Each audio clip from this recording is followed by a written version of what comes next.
Pour le riz cantonais, je vais le faire de façon assez classique, c'est-à-dire des carottes, des petits pois, des oignons, un petit peu d'ail et bien sûr des œufs. Mais par contre, il y a un petit twist que je vous propose, c'est que vos carottes et ensuite votre riz, vous allez le faire revenir avec ces deux beautés. C'est la saucisse de Montbéliard. Saucisse de Montbéliard, c'est une petite saucisse de Morteau que vous pouvez trouver, je pense, dans pas mal de boucheries. En tout cas, dans ma région, on en trouve. C'est une saucisse qui est fumée. Donc c'est fait avec des porcs fermiers, c'est une saucisse d'appellation. J'avais trouvé des recettes chinoises de riz cantonais qui étaient intéressantes, avec des saucisses un peu fumées, mais qui sont introuvables ici. Du coup, plutôt que d'acheter des saucisses chinoises qui sont dures à trouver, qu'il faut acheter congelées, qu'on traverse toute la terre et c'est pas ouf, je vous encourage à tester cette variante, parce que ça va donner un petit goût fumé au riz cantonais, vous allez voir, c'est pas mal. Pour les petits pois, ça va être assez facile, on va faire cuire ce qu'on appelle à l'anglaise. La cuisson à l'anglaise, en fait, c'est une cuisson à l'eau salée. Vous faites bouillir, quand ça bout, vous mettez vos légumes et vous attendez que ça cuise. Petite astuce d'ailleurs pour les cuissons à l'anglaise, au niveau du sel qu'on met dans l'eau, c'est qu'en fait, plus un aliment passe du temps dans l'eau de cuisson, en fait, moins vous avez besoin de saler. En gros, si par exemple vous allez blanchir des épinards 30 secondes dans de l'eau bouillante, vous allez beaucoup saler votre eau. A l'inverse, si vous faites cuire par exemple des asperges pendant 20 minutes, vous allez beaucoup moins saler votre eau parce que du coup, il passera plus de temps dans l'eau salée. Le truc qui est très important si vous faites cuire notamment des légumes qui sont verts, qui contiennent de la chlorophylle ou qui ont un joli vert, et c'est le cas des petits pois par exemple, une fois qu'ils sont cuits, qu'ils sont dans l'eau, vous stoppez la cuisson en les mettant dans un bain d'eau froide. Ça va permettre en fait de fixer la couleur et vos petits pois ils vont garder ce joli vert et ça va éviter d'avoir cette espèce de vert un peu passé, là, vert un peu tanné, un peu dégueulasse. Là. Je sais pas si vous voyez ce que je veux dire, ce vert petit pois en boîte que si c'est des petits pois frais, c'est dommage. Prends du temps les petits pois écossais quand même. Hein. D'ailleurs, j'aurais dû le faire en kilt. Écossais. Kilt. Oui, oui, oui, oui. On va passer à nos carottes. Hop.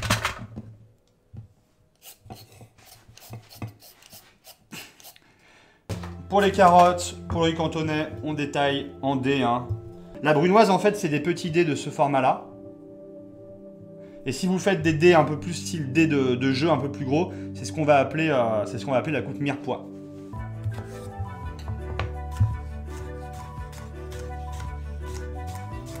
On va utiliser un oignon. Les verres d'oignon, pour les couper, vous pouvez décider de les couper comme ça, en petits anneaux. Mais ça, bon, c'est joli, c'est sympa, mais c'est pas ce qu'on préfère. Si vous le mettez de côté et que vous coupez en biseau, c'est beaucoup plus joli. Voilà, vous voyez, ça fait des petits biseaux comme ça, c'est beaucoup plus sympa, beaucoup plus agréable.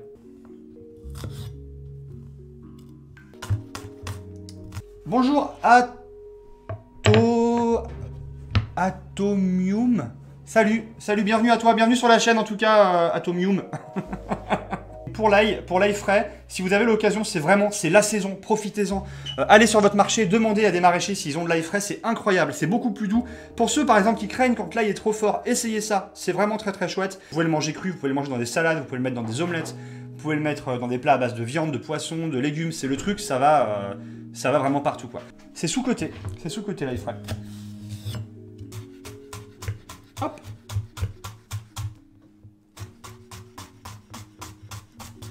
Voilà, les légumes seront prêts, le riz est cuit. Ok, pour la saucisse de Montbéliard, ce que je vous conseille, c'est, vous voyez, un peu comme ce qu'on voit dans le riz cantonais, quand parfois certains mettent des dés de jambon, mais je trouve que ça donne moins de goût, c'est moins intéressant. Moi, je vous avoue que le riz cantonais, je l'aime soit végétarien, soit avec une saucisse fumée de ce type-là. Hop. On va en faire des grands dés. Voilà. Hop. Ma garniture aromatique pour le riz cantonais, c'est les oignons frais, les petits pois, l'ail frais, les carottes, la saucisse de Montbéliard. On mettra bien sûr des œufs et un peu de sauce soja et ce sera très très cool. On se rappelle, pour le riz cantonais franc-comtois, nous avons de l'ail frais, ça peut être de l'ail, nous avons des oignons verts, nous avons des carottes coupées en brunoise. de la saucisse de Montbéliard qu'on a détaillé tout à l'heure, des œufs, des poulettes, du jardin, c'est mon maraîcher qui me les fait, et d'ailleurs ça va être un truc de ouf. Nous avons les petits pois, nous avons la sauce soja. On va passer à la cuisson du riz. Pour la cuisson du riz, nous avons ici le riz qui a cuit, on l'a fait sous cuire, on a dit tout à l'heure, c'est important, le riz on va le repasser à la poêle, on va le repasser un petit peu dans le gras de la saucisse de Morteau ou dans l'huile végétale, donc là on l'a fait en fait sous cuire tout à l'heure. Donc si vous voulez, plutôt que de mettre X volume d'eau, vous mettez un tout petit peu moins, quelques centilitres de moins, de façon à avoir un riz qui soit encore assez ferme. Alors je ne sais pas si vous le voyez là à l'écran, mais les grains de riz sont encore un peu fermes, ils ne sont pas tout à fait complètement cuits là. Poêle chaude. Saucisse de Montbéliard. Ce que vous pouvez faire aussi, c'est mettre des petits morceaux d'omelette dans votre riz cantonais. Ça peut marcher aussi. C'est carrément cool. Impeccable. On rajoute nos petits dés de carottes.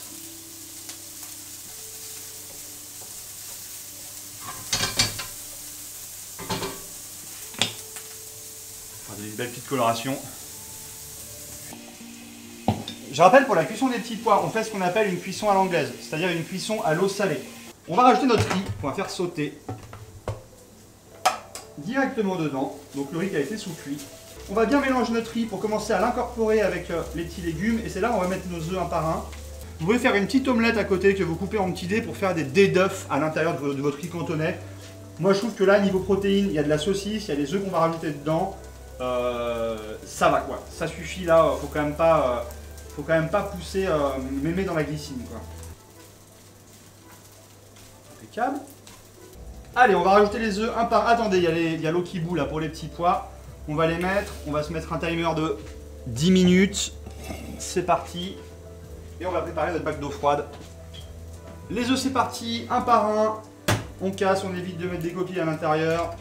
Regardez-moi cette belle couleur là, est-ce que c'est pas magnifique? Et là, on le brouille. Regardez-moi cette belle couleur là. Je sais pas si vous voyez bien sur la caméra, mais oh là là, c'est magnifique. On va couper le feu même.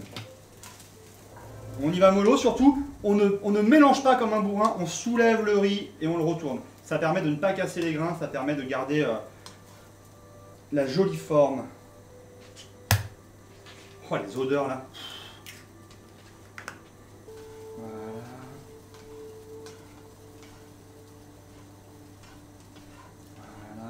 Deux œufs là, je pense que c'est suffisant parce qu'ils étaient quand même bien gros. Vous pouvez en mettre un troisième si vous voulez, mais pour moi là ça suffira. On va rajouter de la sauce soja, mais pas de sel, du coup ça suffira. Un petit peu de piment. Un petit peu de sauce soja. Une petite cuillère à soupe. L'ail frais. Les petits oignons frais. On incorpore. Oh les odeurs. Oh les odeurs. Oh sainte mère. Voilà. Et là on va attendre la fin de la cuisson des petits pois, mais ça va être incroyable. Regardez-moi cette couleur là. Regardez-moi cette couleur. Est-ce que ça fait quand même pas envie là? Avec la saucisse de Montbéliard, le orange, le jaune de l'œuf, les petits pois qui vont arriver. N'hésitez pas à goûter d'ailleurs aussi les préparations au niveau de l'assaisonnement.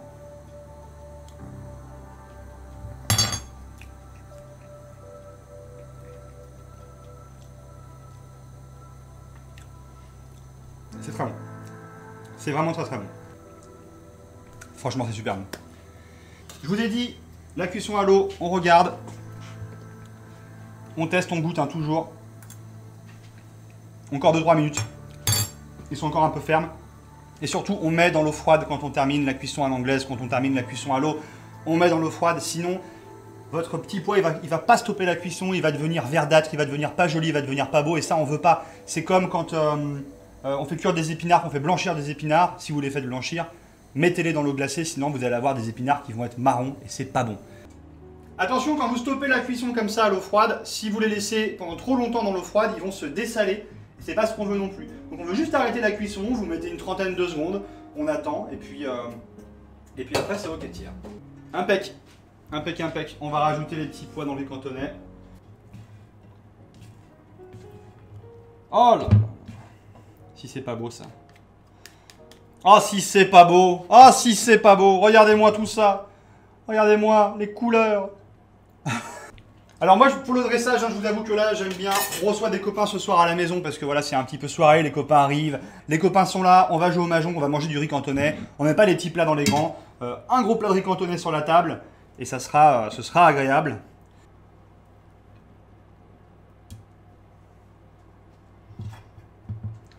Et le restant, ce sera pour les gourmands. Regardez-moi ça. Je vous dis merci à tous pour votre présence parce que du coup, je crois qu'on m'attend. Je vous dis merci à tous. J'espère que vous avez passé un bon moment. Je vous aime. Vous êtes les meilleurs. Vraiment, vous déchirez. Voilà, vous déchirez grave.